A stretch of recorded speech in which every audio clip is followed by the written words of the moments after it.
Welcome to the new CDA 2026 raw carbon laser etched, fully fettled new creation from Caden Wheels. This is about almost a year and a half's worth of work now.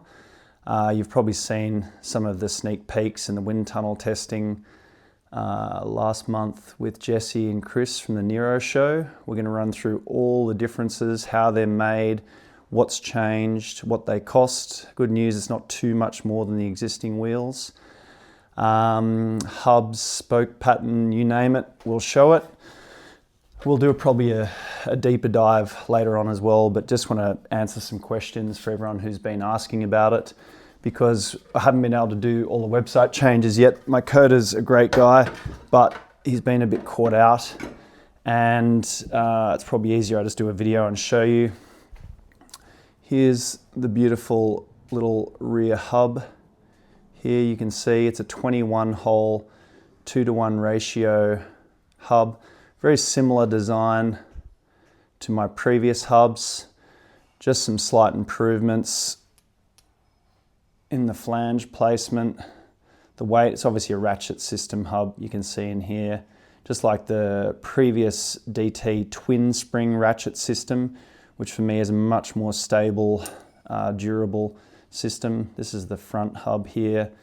So the rear, is a 21 hole, 2:1 ratio, 14 spokes drive side, 7 non-drive. Front is now 18 spoke, 2:1 ratio, 12 spoke disc side, 6 spoke non-disc. I'll just show you the axle on this as well, just so you can see it. And the free hubs. That's the hard anodized axle there. These are the end caps. I get about double the depth on the axle end cap interface. It sits about there. This one sits quite deep in there, and you get a lot more stability for the end cap not to move. It's also an interference fit, not just an O-ring fit. These are the new free hubs here. You can see there's a little C-clip in there which stops that issue that DT had on theirs without having to have a washer that could get lost. That's a beautiful new little XDR there. So what's changed? Weights down for the steel spoke especially, very similar for the carbon spoke. We'll show both of those. Okay, steel spoke 55 pair is 1265 grams. So that's similar, a little bit lighter than our 50 mil wheel is currently. It's obviously a bit deeper and wider. The 65 is, this is the steel spoke one, is 1330 grams. So that's lighter than the current 60 mil deep steel spoke wheels. Obviously a little bit more aero, a little bit lighter, a little bit sexier. Not much though. I mean, the old wheels are great. We're already even with the scopes. That was our aim, to beat those in the wind tunnel test, which we did. The Artec 6A, not the 6, the faster 6A. We beat the NV 4.5s easily. The new Rovals. The surprise of the test was the new 5764 reserve wheels, and they jumped up a lot. They've done a lot of work on that wheel set. They'd want to be quicker. So we were pretty much dead even with them. We're a bee's dick quicker, but dead even with that wheel set. So they're now the quickest that we can see in any testing or any recent testing of all the big brands. So they beat the Scope Artec 6A, which is the previous quickest wheel. We're a fair bit lighter than them though. And also, a lot less than half the price of those new ones. So have a look-see here. These are some of the test trims, multiple cut-up wheels everywhere around here. Whenever you do any development, it's not just a matter of making a new mold and hey presto.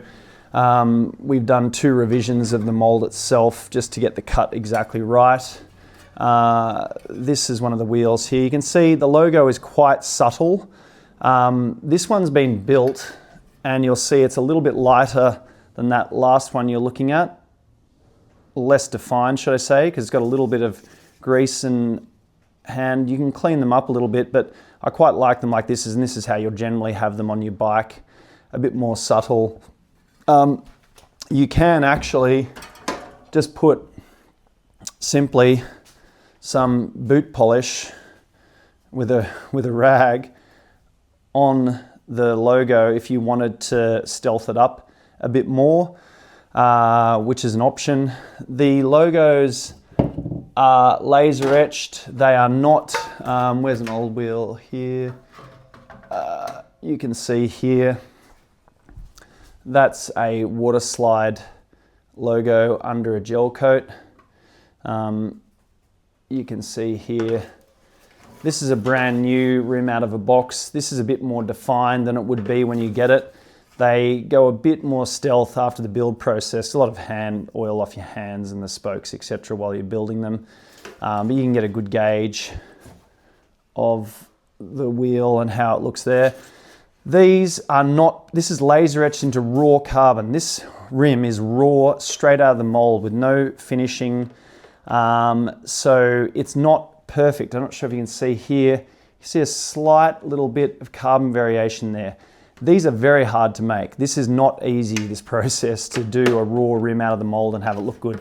With a rim like this where you paint it, you can have an imperfection and no worries, just paint it and have it be covered up and effectively look really nice and clean. So if you're worried about any tiny itsy bitsy little thing, or even you can see in the logo here, you can see the grain of the carbon. If you're worried about those things, then do not buy a wheel like this, because it will not be exactly perfect. I do not care about that. I'm not kidding you. There's too much work that goes into these to be worried about tiny pedantic little things. And I get it. Some people are super worried about every little weeny thing. This is a full tilt race wheel. The reason it is paintless and laser is because you can save about 30 grams of paint per wheel. So it's a lot harder process. You have to have a specific latex bladder to get the compaction perfect. The cost of production is higher. The rejection rate is higher.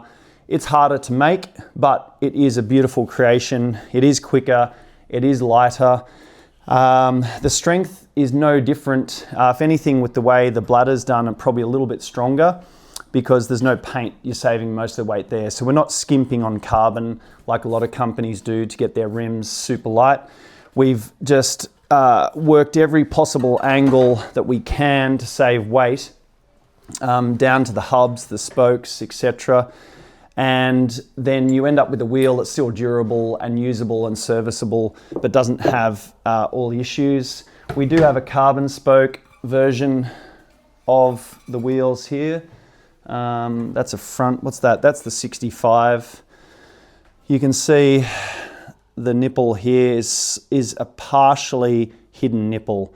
It's still nice and aero, very light, very beautiful. This is a flange system where we screw the spoke in, which is a lot more durable, and you can replace and service those spokes quite easily, compared to a lot of hubs where you have to literally detension the whole wheel, take them all out in order and put them back in order to get them in, whereas these can slide past the opposing spoke and not have that issue.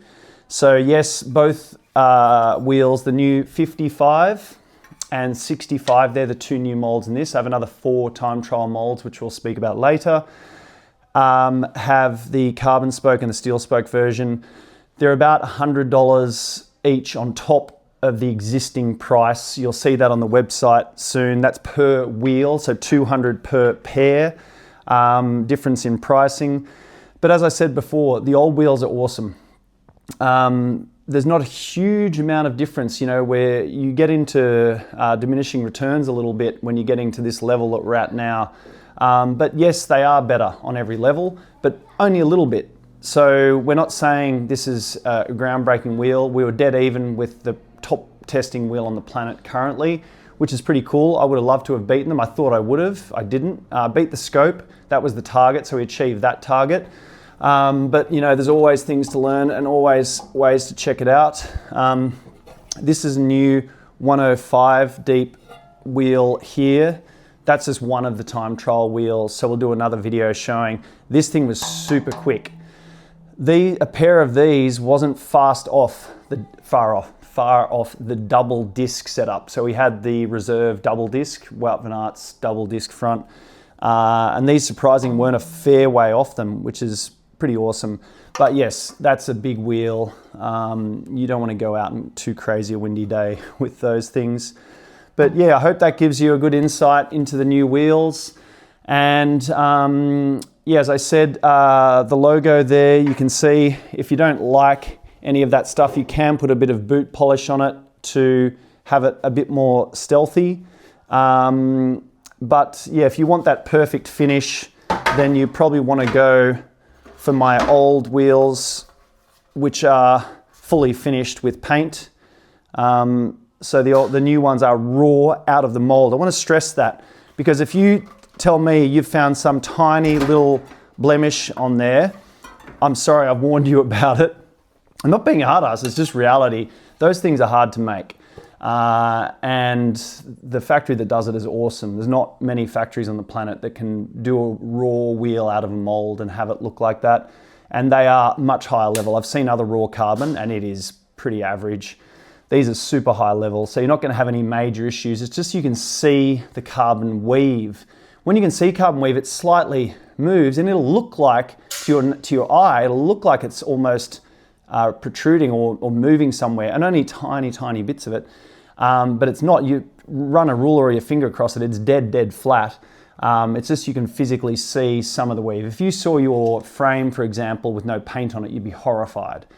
Wheels look a lot better than that because they don't have multiple joins all over them and different angled carbons, especially the external section. So, the layup is amazing. It goes right from the edge, or the layer under the outside final one goes up and over like we did before into the valley, which most of the raw carbon finish wheels that I've burn tested don't do that. That's one critical thing for me. That safety factor of having the carbon go over the edge and into the valley stops any chance of that side blowing off.